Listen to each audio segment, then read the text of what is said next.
This show is produced by the Hartman Media Company. For more information and links to all our great podcasts, visit hartmanmedia.com.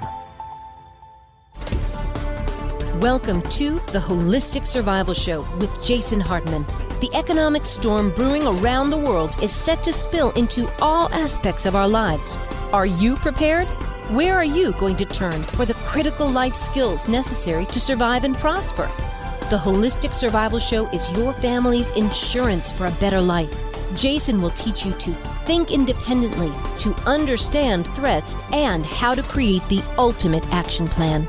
Sudden change or worst case scenario, you'll be ready. Welcome to Holistic Survival, your key resource for protecting the people, places, and profits you care about in uncertain times. Ladies and gentlemen, your host, Jason Hartman. It is my pleasure to welcome a guest that I've wanted to bring you for a while now, and that is Rob Braxman, the Internet Privacy Guy. We are going to talk about some extremely important issues and how they affect your life, your civil liberties, and maybe where we're going in this dystopian tech world in which we live. Rob, welcome. How are you?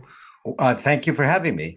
It's good to have you. So you're coming to us from my hometown, Los Angeles, California, right? That's right. All right. Great. Well, Rob, first of all, I want to just bring everybody back before 9/11, because I remember I gave a speech about something called Carnivore that I'm sure you know about. And this was a device that they were planning to install in all the ISPs, the internet service providers, back in 1999, 2000, way back when. And then 9/11 happened. And everybody's, by the way, was outraged about Carnivore. And then 9/11 happened, and they had a complete excuse to surveil things, right? And then fast forward, another several years, and the NSA was the big topic. And everybody was freaking about the NSA and that giant, headquarters they were building outside of Salt Lake City, Utah. And now we've just sort of submitted to one level of surveillance after another, with COVID even more. Some cities around the world have cameras everywhere. When I was in China, they had cameras everywhere. You go to London, there's cameras everywhere. What kind of world are we living in? I'm actually thinking that the world is going to have an expectation that you will have data. I actually did a recent video on this. I was talking about the Idaho killer and how the Idaho killer was found. And what was interesting was that they found the Idaho killer because he turned his phone off during the time of the murder. Now, this is a different case because now there's an expectation that everyone is surveilled, therefore everyone must have data. And it's getting worse now because they're saying, if you have an absence of data, you must be guilty of something. It's a different level. So that's kind of a next stage of worry that I'm concerned about, because the expectation of all these cameras and everything, and the voice surveillance, the Amazon Echoes, the Siris, and all that, collecting all this information, which people challenge me and say, oh, they're not doing that. Oh, yes, they are. Yeah. So I'm actually thinking it's on another level where behavior is going to be monitored by patterns, including absence of data. Right. So it gets worse, is all I'm saying. Yeah. I'm curious, though, before you go on, just super quickly, the Idaho killer, I don't know which story you're referring to, but turned his phone off. Can you elaborate on that a little bit? What happened? So the last December, I believe, there was a murder in four murdered students in Moscow, Idaho, and they arrested a Brian Koberger, who's currently in jail. Hasn't gone to trial yet. So the cybersecurity people were wondering, how did he get caught? And the issue was, coming from me, I said, well, he has a phone, so that'll be the first thing to track. So they tracked his phone as being, in the area a few times. But right before the murder, the suspect turned the phone off in the wee hours of the morning. Now, that's very suspicious, because why would you turn your phone off at 4 a.m. when the murders happened? So that's an example, as I said, of that. And of course, there were street cameras. These street cameras captured a car, and then, of course, they found some DNA, and he didn't have any direct DNA, but relatives had DNA, so they had, some way of connecting people even by relations. The world is such that you don't even have to be a criminal. There's information can be found about anyone. Of course, yeah. And a phone, by the way, is never really off, is it?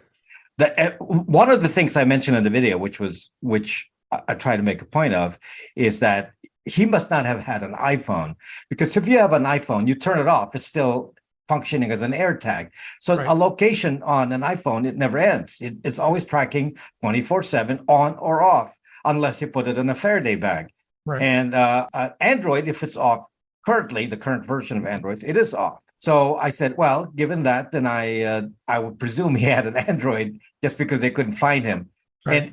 And the part that people didn't realize was how they found him, because people think, oh, my phones have location permissions. All I have to do is deny permissions and it'll be all safe. For those who are semi-privacy conscious, they don't realize, though, that you can't turn off Google or Apple on a phone. There's no way to do that. It's just built in. And that Google keeps all of that data on locations in what they call the Google Sensor Vault. And people actually said, oh, you just made that up. Well, the reason that I know this is because there are court cases discussing that the data comes from the Google Sensor Vault. In fact, during the January 6 riots, they managed to identify 940 plus people who have been charged based on tracking on the Google Sensor Vault. So they actually found them. Yeah. Unbelievable. Okay, so let's go back to the broader thing. Let's zoom out a little bit. Why is privacy important? In what ways is it important? If you can give us some examples of that, that'd be great. Well, I come from the Philippines originally. And when I was young, I lived in a country that had martial law, where there was no freedom, where somebody controlled the press and somebody manipulated the information so that you actually thought that whatever the government was saying was correct. And nobody could question it. If you question, you go to jail. So that's the background I come from. Many years after I've been gone from there, and I was already in the US, there was a revolution. And I said, how do you go from everybody complying with 99% of the people voting for the one candidate, meaning the president, and yet years later, there's a revolution. So they kept it to themselves and they couldn't talk about it. And it just shows that people wanted to speak out and they couldn't. And that's a problem. When you have no privacy, you can't speak out freely. You always have to worry that somebody is watching you and monitoring you. And in the case of where I grew up, you would go to jail. And because of that experience, it developed in me a very strong repulsion to anyone trying to find out what I'm thinking. I don't like that. And by the way, that's where this is going with fMRIs, functional MRIs. We are on the verge of mind reading. I mean, it's getting close. But, really, they can read our minds by just analyzing the way we use data, what we search for, what we don't search for. They can create very sophisticated profiles on us with all of this. And Rob, I got to tell you, I'm sure everybody watching or listening will agree with this, because it's probably happened to you, and it just happened to me again on Saturday. I was having lunch with a friend. We were discussing something. Our phones were sitting on the table at the restaurant. And then after 0 searches, I did not search this thing we were discussing or anything. I started seeing Facebook ads about this exact thing we were discussing maybe 4 hours earlier. Now, it could be just totally random, but things like that have happened to me many times. Yeah. Just too many times to be a coincidence. Yeah. Unfortunately, having Facebook is going to guarantee that that's going to happen. I definitely do not have Facebook on anything. But it shows you the microphones are hot on the phones. It could be more than that. See, what happens is your phone is connected to the other party with the phone. Right. So it doesn't have to be you that does it. Oh, that's interesting. So we each go home after lunch, and then the other person sitting there searches that. Right. And then you're associated. I was served the ads because they knew we were together. Correct. Oh my God. You expect the most obvious, which is the phone, the microphone. Yeah. But because of permissions on phones, I don't think that's going to be likely unless you're using an app with access to the phone. But there's so many other ways of doing this. With access to the microphone. Right. Yeah. So I don't think it's the microphone being hot in this particular case. Okay. I think that, first of all, the contacts are figured out. In fact, that is my next video about contacts. Everyone who uses Facebook or Instagram or WhatsApp have uploaded all their contacts, and then the platform is culling that contact list daily, seeing who your new contacts are, getting their phone numbers, their addresses, their birthdays, whatever information you have on there. And then there's the MAC address information, which actually can identify if two phones are close by. Okay. And then, of course, there's a location if you have location on. There's all of these things that can connect devices. In fact, early on, many, many years ago, I think I did a video of this, maybe 7 years ago now, where Facebook actually tested out a recommended friend. And what happened was this woman went to a bar and sat at the bar, and then this guy was hitting on her. And she didn't like to talk to this guy and just ignored him. And then she went home and Facebook recommended this guy. Why? Wow.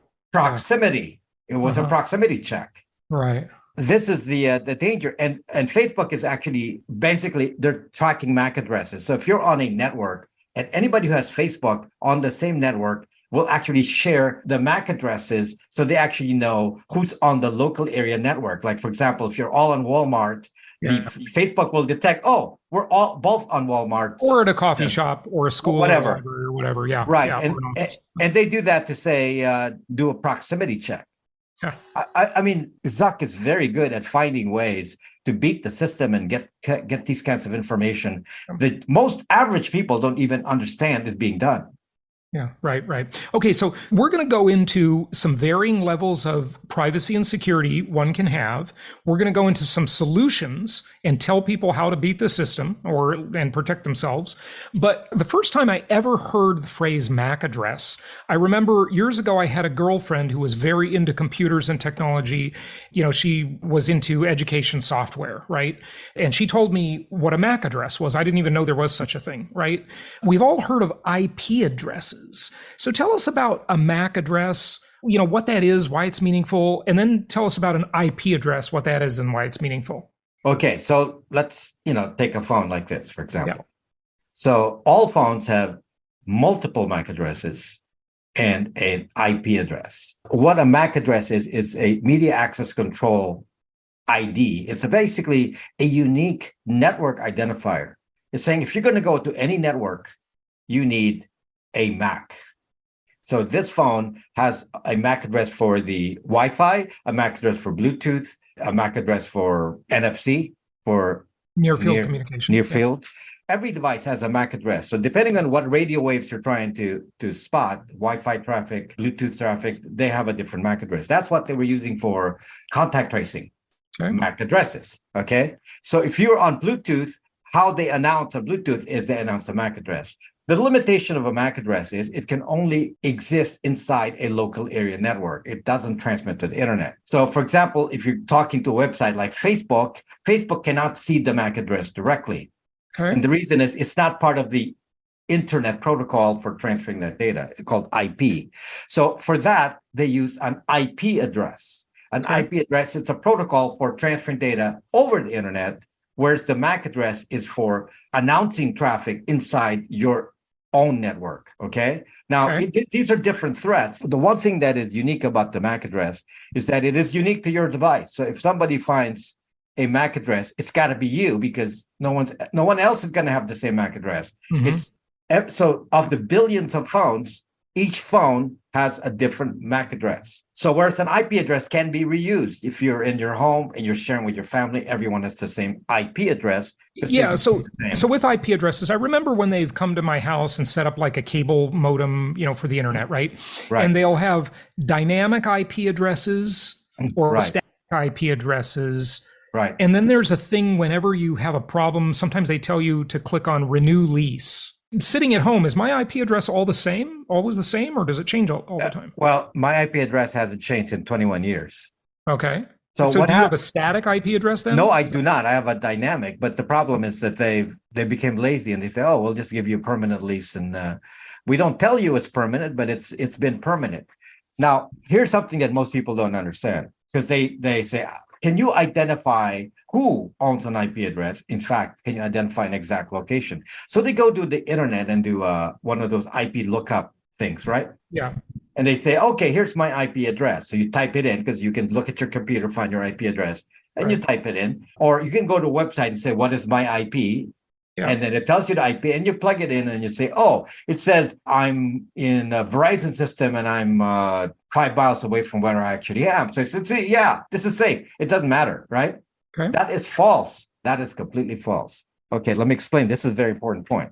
Back in the day, yes, IP addresses weren't all that, except for the fact that it's repeatable, meaning you use the same IP address constantly. No one could actually find the exact location, because the location being given to you by what's my IP and all this is the location of the lease owner of the IP address. The lease owner, not you. Meaning the internet service provider. Right. And sometimes you... But doesn't my house have if we're both on, say, Cox or Verizon or whatever, does my house have a different IP address than my neighbor's? Everyone has a different IP address per router. Okay. So your ISP router will have whatever connects to the internet, that device will have its own IP address. Unique. It's unique to you. So if you steal content, they will know it's you, because they have a record who was using that IP address within this timestamp. Well, this is what changed. What changed is these phones. Okay. What changed is that you're using apps like Facebook and Instagram and whatever, or even a app like the Weather Channel owned by IBM. Yeah. And what happened is they started collecting the IP addresses that are on here. Okay. And while the app is running, it's also collecting location. Mm-hmm. So now you have IP address, location, and if they can find some identity like your Google ID, your Apple ID, or something else, then they have 3 or 4 items of identification. They're going to triangulate that data. Well, no, this is what happens. They sell it. Mm-hmm. They're sold to companies like Here.com, Skyhook Wireless. There's so many of them. And these are sold as, they're called reverse IP lookup databases. Right. And this is actually what banks use to say, where are you? Are you really who you are? They just go connect to these databases. And anybody who uses any kind of common social app in your house has basically harvested your IP address and location, because they didn't care.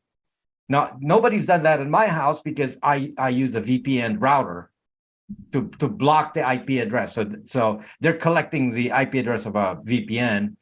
Even if they have my location, they don't know who it is. So that's how I'm protecting myself. But my sister comes to my house, and back in the day, we just use a phone without thinking about it, go to Instagram, and they would have captured my IP address and location and sold it. That way, for nowadays, when somebody has your IP address, and every email you send out has an IP address, by the way. So every time you send out mail, somebody can actually find out where you are exactly, sometimes within 6 feet, depending on whether your name is in that database. And that bothers me a lot. That bothers me. Oh, yeah, as it should. So does this hold true from a laptop computer or desktop as well as a phone? Is it the same? No, the laptop can also send location, but you can block the location. A laptop doesn't have a GPS, so it uses Wi-Fi triangulation. It bases the location on the data provided by the phone. So yeah, you can just turn off the location on your laptop, and computers don't typically have the ability to harvest that information. So normally it's a phone problem. But it's connected because they connect the phone to the computer. That's called cross-device tracking. This has gotten so sophisticated. Oh, sure. And not only the phone and the computer, but the watch. Goodness, yeah. Yeah. Let's talk about the different layers of privacy and security, if we can. Going from the most basic to maybe the most advanced that someone listening could implement. Okay, can you kind of take us through that? I mean, I think most people would think, well, the first thing, you do is you've got all your regular computers and phones, you use a VPN, a virtual private network, right? Is that enough? Well, I just told you why it wasn't enough. Well, I know, but I want you to take us through the layers. I will. I was just going to explain. Tell us what level 1 is. Yeah, I was just going to explain that. Yeah. So the problem is, and some people say, because I have a VPN service, and people say, okay, I got your VPN, and why is it finding my location still? And that's problem number 1. Yes, what a VPN does is hide an IP address. It has nothing to do with location, nothing. So therefore, you can't just put the VPN on and not do anything about location, because they're kind of a pair. I just told you that it's a data pair that's collected. There's actually 3 in this pair: your Google ID or Apple ID, your IP address, and your location. Those 3 things are what identifies everything you do on the internet.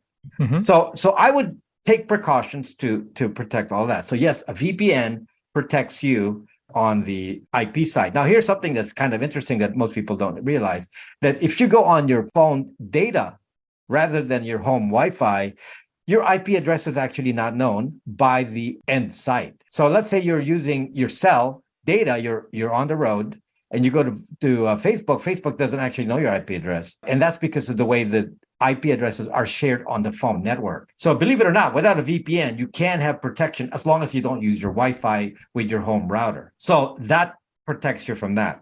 So using the phone, there's no IP information when you're on your cellular network. On the cell data, yes. Yeah. If you're on Wi-Fi, it obviously that's when all bets are off. Okay.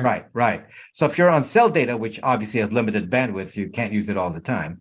But that's when you need to use a VPN. Okay. On Wi-Fi.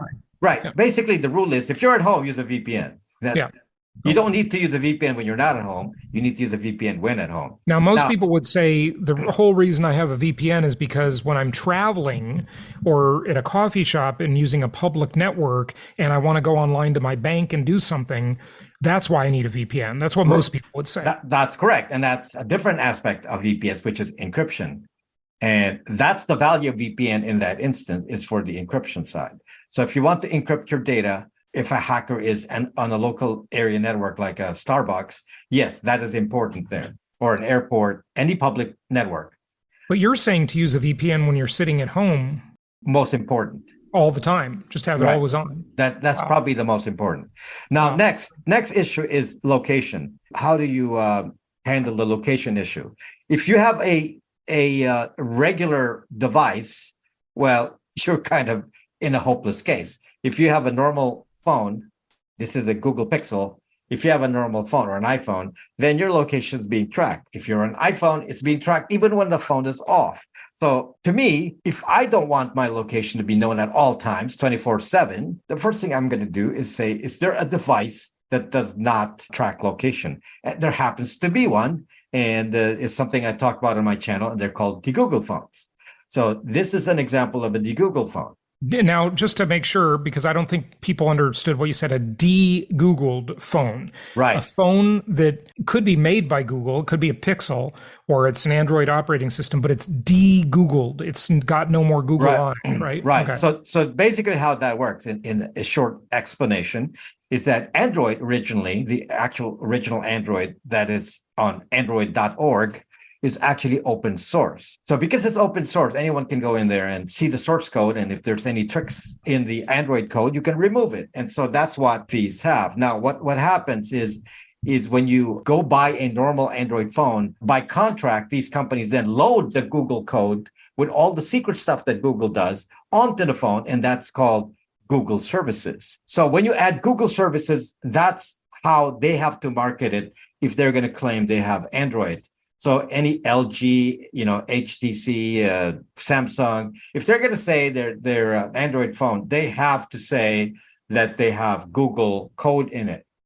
And once you have Google code in it, it's irreversible. You cannot take it out because it's embedded in the actual operating system. Sounds like that medicine they were forcing everybody to take over the past couple of years, but I won't mention the name.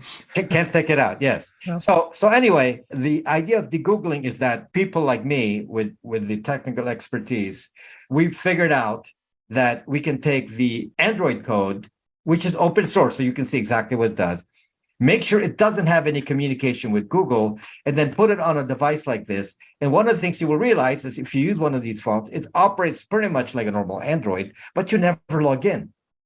So there's no login. And the other thing is it took off the links to location, because location is being reported to Google, but that module isn't here. So it can't report when the code doesn't exist for it to report. There's no code in here to report to Google. All right, but the problem is, Rob, what cell phone service do we use? Because you're going to say never log on to a Wi-Fi with that phone, right? Right. Well, that's it. Never. With a VPN, you can. Okay, got it. Or if it's not your Wi-Fi, you don't care.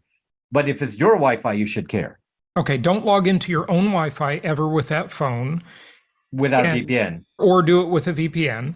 But, VPNs are glitchy. They go on and off. I've noticed it when I'm traveling and I'm trying to log on to my bank and, the VPN will just drop sometimes. Well, not normally in your home, right? I mean, your home has a stable I'm not talking network. about the connection. I'm talking about the VPN connection. I'm on a VPN 24/7. I don't, maybe maybe you need to have a different VPN service. Okay. All right. My network is routed with a VPN router. So the only way to get to the internet in my house is through the VPN. Oh, so you've got a piece of hardware that does that. That's correct. And I sell that product as well. And so what happens is when you come to my house, you don't have to think about VPNs. You just use the network and you don't realize you're going through the VPN. And you're on a VPN. Okay, got it. So can you move the location for that VPN around? Yes, Can you say you're in LA or San Diego or whatever, right? Okay. Yes. The only problem is your location is still being emitted by your device. That's a different thing. It's a different channel. So one channel is IP address and another channel is location. So you got to think. All right. So tell the audience though, Rob, what level are we at? Because remember, level 1 kindergarten was just use a VPN. Right. Now you got into your phone device and you got the piece of hardware here. Is that just level 2 or is there? Yeah, I'd say that's level 2. But there's the two parts to level 2 is you when you use one of these phones, you basically block location and the Google ID. Those two things, which is very, very important because you never really identify. The phone is unidentified. There's nothing. The phone is invisible to Google. They don't see it. They don't know who owns it. But it's not invisible to the cell phone provider. So who do No, it is not. That is a different level. Now you're talking about protecting against the state. Yeah. That's a different level. The state is probably the actor we really need to worry about the most. Okay. So now here's the interesting thing. And I have to be clear with my audience because when I talk to them, they don't understand this. And there's a lot of confusion. So if you're trying to protect from the cell carrier, what do you do? Well, the problem is if you're going to use the phone system, meaning the official term is the public switch telephone network or PSTN. Okay. If you're connecting to other people with a phone number, well, you're done. That's there are laws in the United States that means they capture all that data, who you're talking to, and they can wiretap you at will using the CALEA law, the CALEA, Communications Assistance for Law Enforcement Act. And this was passed before 9/11. This was during the Clinton administration, okay. And it took them 15 years to get it to actually be in effect. And they put new hardware in now. So now all phones can be intercepted at will by any law enforcement official using the CALEA law. So therefore, if they know your phone number, they can intercept people you're talking to. They know who's talking to whom. And this is kept in the FBI DCSNet database. The concern is about all this stuff is not that you're going to do anything that would offend the state today necessarily. It's how will that be perceived in 5 or 10 years? We just don't know what the political climate will be. Well, we've already seen that today. Yeah, right. I've seen people get ostracized just for having a simple choice of vaccination. I mean, goodness. I mean, this is a simple choice. Why do you have to be policed for something that you personally chose? I don't understand. Yeah. So the protection against the cell service, there's a temporary protection. The temporary protection is to take off the SIM card. When you remove the SIM card, the phone does not communicate with the carrier. So you basically disappear. But then you can't do anything. That's right. So the other thing that you can do is to use voice over IP, meaning data only. Okay. So some people buy a data only card and then they use a voice over IP provider. There are many voice over IP providers. Sure, there's VoIP all over, but I mean, if we're still using the data or we want to post something controversial on a website, what do? We're still going through a cell phone network. This is great. This is more advanced now. Now you're starting to think in a bigger way. This is now what, level 3? Yeah, I'd say this is level 3. Okay. But for the consumer level, not for the Snowdens of the world. The Snowdens need to be level 10. Okay, so tell us what level 3 is then. What's level 3? So level 3 requires that you start to pay attention to identity. Okay, this is something that people don't understand. It doesn't really matter that your data is being seen. It matters who they think they're seeing. This is very important for me. This is a big thing of what I teach. The reason I talk about the Google phones and how to hide from the internet and do what I call pseudo-anonymity is so that, and IP addresses and VPNs and hiding all this in locations, is so that you're not identified. If you're not identified, you can actually go on the internet and feel free. You can go on Twitter. Twitter doesn't know who you are, so you can say whatever you want. I mean, you can sense that, you can feel it, and you can do whatever you want when people don't know who you are, because you can always come back and it's a different person. That's the level where you start to get into, are you using your real name in your IDs? Are you using the same email? Are you using emails with your full name? Do you have a Facebook account with matching name, and on and on and on? And then suddenly you're doxable, where somebody can dox you. Mm-hmm. So now this is a little bit different. Instead of just signals intelligence, you're talking about, op-int. You actually have to change behavior. Okay. So changing behavior is the next level. It requires more thinking and it requires more planning. And when you say, okay, I'm going to go sign up to a platform, what am I going to do? Somebody like me, I have multiple IP addresses. I say, okay, what identity do I need to be on with this?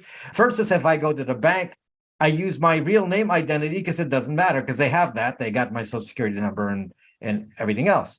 So, but I segregate that. I make sure that the financial side is different from the non-financial side. And this is, by the way, one of the concerns of CDBC, because central bank digital currencies. Yeah, that's the ultimate surveillance tool, and it's coming.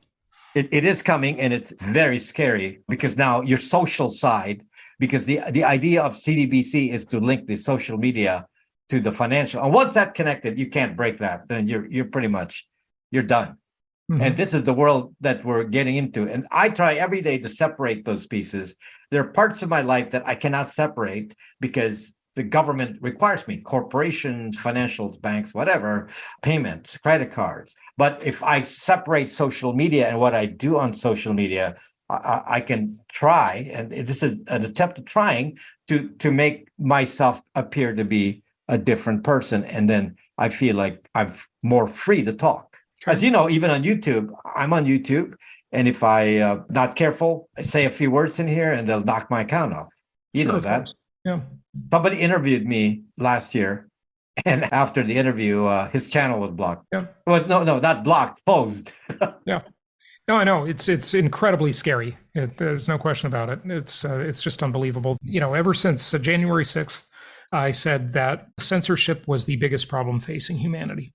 Yes, it is. Even more, that's a bigger problem than privacy and surveillance, but they certainly go hand in hand. They do go hand in hand. Well, actually, one helps the other. Right. You can't have surveillance with privacy. So privacy is the protection against any abuse of your privacy, which is primarily surveillance, and censorship. Censorship is also another element of privacy. So we want to really have actionable content here. So what can people do? We went through levels 1, 2, and 3. Level 1 was VPN. Yeah, level 2 was the privacy phone. Yes. The de-Googled phone. Right. Level 3 was actionable items.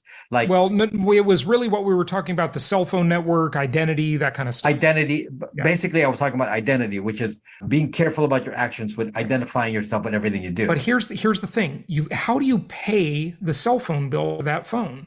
You don't hide from the cell phone carrier. Okay. If you're on a voice over IP plan, you don't hide, but the data portion is encrypted. So it doesn't matter that it's open, especially if you're using a VPN over it. They don't see what the traffic is. They know you're going to VPN, but they don't know what's going on. Right. Okay. Got it. So the VPN provider knows what you're doing, but the cell phone carrier or ISP does not. I run a VPN. Yeah. The fact of the matter is VPN carriers see very little nowadays because everything now is HTTPS. So there isn't much to see other than... So that secure DNS. Socket means when you connect to the site, they stop seeing it, but they do know what sites you go to. That's correct. That's the only thing that a VPN could theoretically know is what sites you're connected to. In my case, what I did was funnel all of that traffic to a single DNS. So one DNS handles everyone. And it actually aggregates it. So you actually don't know how many times somebody went to google.com. You just know somebody got to google.com, but how many times, I don't know. You don't know which one. Okay, got it. Right. Yeah. Okay, so action items. Give us some quick action items and let's wrap it up of what people need to do to ensure their privacy and security. Okay, so obviously use a VPN when at home. That's one of the first tips. Consider getting a phone, the Google phone, that would have no connection to Google. And then thirdly, start being concerned about your identity with your email addresses and your usernames to make sure it doesn't show your full name. So those are the beginning parts of the protection. Okay, Rob, give out your website.